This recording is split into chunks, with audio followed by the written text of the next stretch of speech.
మాతో సాయిరామ్ గారు చెప్పేది ఏంటంటే 43rd డే ఎప్పుడైతే కంప్లీట్ అయితే ఉంటుందో అక్కడ నుంచి వీళ్ళకి డ్రైవ్ స్టార్ట్ అవుతాయి అని చెప్తున్నారు. అది నిజమేనా? అది మీరు ఎక్స్పీరియన్స్ చేశారు? నేను నా కోర్స్ స్టార్టింగ్ అప్పుడే ఒక 2-3 వీక్స్ తర్వాత నుంచే మాకు పోర్టల్లో జాబ్స్ పడేవి.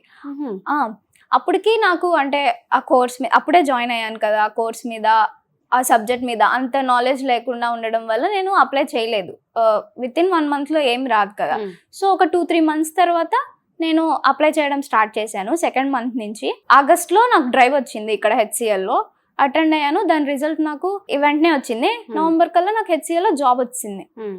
నేను ఇంకా నా కోర్సు ఉంది కాబట్టి ఇంకా 6 months నాది అవ్వలేదు. అంటే నాకు ఏదైనా ఫుల్ఫిల్గా చేయడం ఇష్టం. మిడిల్లో వదిలేసి వెళ్ళిపోవడం దేనికని చెప్పి ఇంకా ఆపర్చునిటీ నాకేంటంటే అక్కడ అయ్యో జాబ్ పోతుంది నేను వదిలేసుకుంటున్నానే అనే బాధ లేదు.